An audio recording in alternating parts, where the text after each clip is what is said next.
Praise the Lord. Good morning. ప్రభువైన యేసుక్రీస్తు శుభనామంలో మీ అందరికీ వందనములు.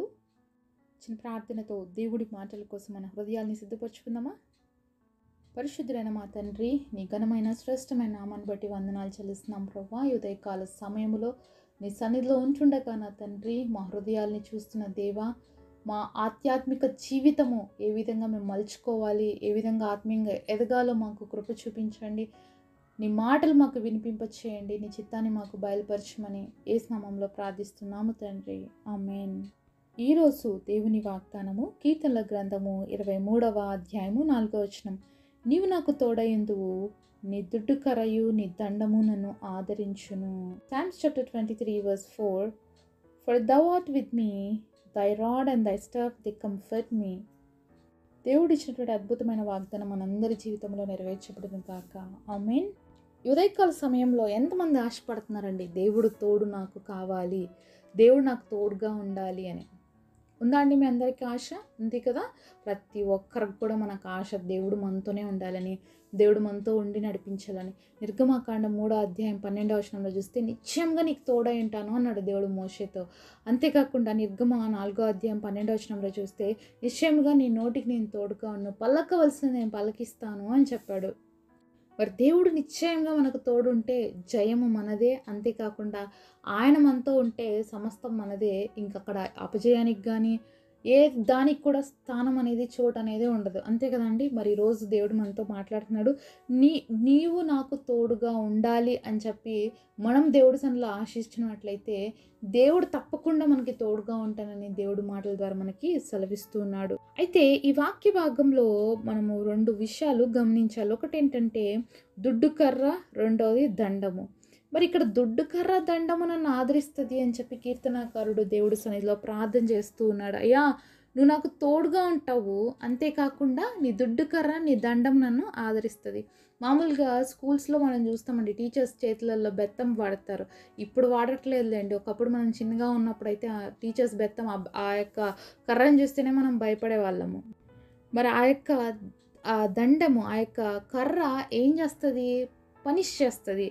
తప్పు చేసినప్పుడు సరి చేస్తుంది. టీచర్ ఎందుకు వాడతారు కర్ర అంటే, తప్పు చేసిన వాళ్ళని సరిచేయడం కోసం టీచర్ కర్ర వాడుతుంది. అలాగే ఇక్కడ కాపరి దగ్గర దుడ్డు కర్ర ఉంటుంది, దండము ఉంటుంది. అయితే ఈ దుడ్డు కర్ర ద్వారా కాపరి ఏ ఉపయోగాలు అయితే ఉన్నాయో దానికోసం వాడతాడు. అలాగే ఆ దండంని కూడా ఎప్పుడు వాడాలో అప్పుడు వాడతాడు. కాబట్టి ఈ 2 ఏం చేస్తాయంటే గొర్రెల్ని సరైన మార్గంలో నడిపించడానికి, గొర్రెలకి ఆపద వచ్చినప్పుడు తప్పించడానికి ఉపయోగపడతాయి అన్నమాట. మరి యొక్క దుడ్డు కర్ర ఏం చేస్తుందంటే గొర్రెలు ఎక్కడన్నా ఆపదలో చిక్కుకున్నప్పుడు దాన్ని పట్టి లాగడానికి ఆ విధంగా హెల్ప్ చేస్తుంది. దండం ఏం చేస్తుందంటే అవి తప్పు మార్గంలో వెళ్ళినప్పుడు వాటిని సరైన మార్గంలో తోలడానికి దండం వాడతాడు ఆ యొక్క గొర్రెల కాపరి. మరి ఇక్కడ కీర్తనాకారుడు మొర్రపెట్టినట్లుగా నీవు నాకు తోడయిందువు, నీ దుడ్డు కర్ర నీ దండం నన్ను ఆదరిస్తాయి అని అంటే, ఒక్కసారి ఇక్కడ మనం చాలా జాగ్రత్తగా ఆలోచించాలి.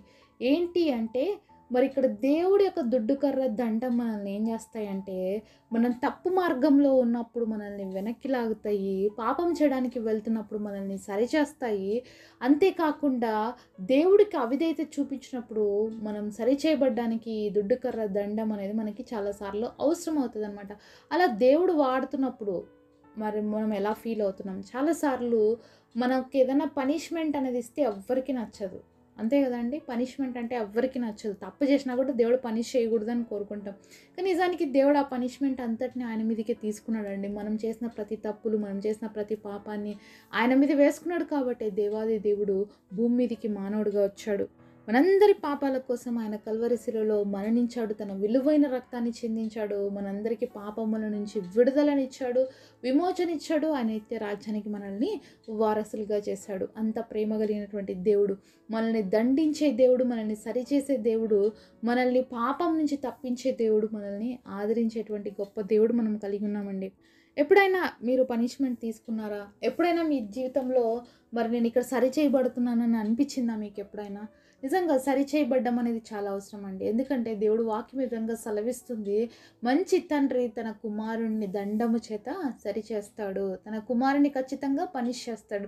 నువ్వు పనిష్ చేయబడితేనే నువ్వు కుమారుడు, లేకపోతే దుర్బీజివి అని చెప్పి దేవుడు వాక్యం సెలవిస్తోంది. కాబట్టి ఈరోజు దేవుడి చేతిలో అనేక సార్లు మనం సరిచేయబడాలి అంటే కొన్ని పనిష్మెంట్స్ అనేవి వస్తూ ఉంటాయి అప్పుడప్పుడు. అంటే మనం సరిచేయబడ్డానికి, అంటే మనం ఏదో ఒకటి చేస్తూ ఉంటాం ప్రయత్నాలు, దాంట్లో అడ్డుపడుతూ ఉంటదనమాట. అంటే దేవుడు ఆపుతున్నాడు.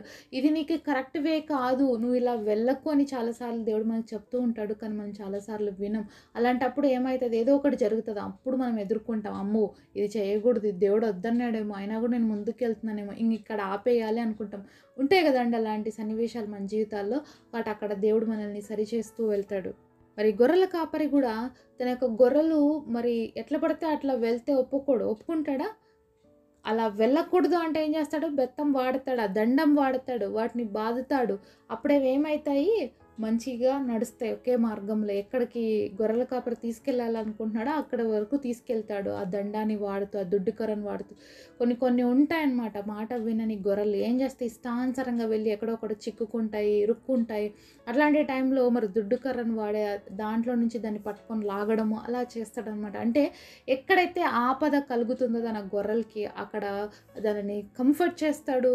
అంతేకాకుండా ఆ దండెం వాడి వాటి మార్గాల్ని సరిచేస్తాడు. కాబట్టే దావీదు ఈ విధంగా ప్రార్థన చేస్తూ ఉన్నాడు, అయ్యా నీ దొడ్డు కర్ర నీ దండం నన్ను ఆదరిస్తుంది. దేవుడు మనల్ని పనిష్ చేస్తున్నాడంటే అది మన మంచి కోసమే అని మనం నమ్మాలి.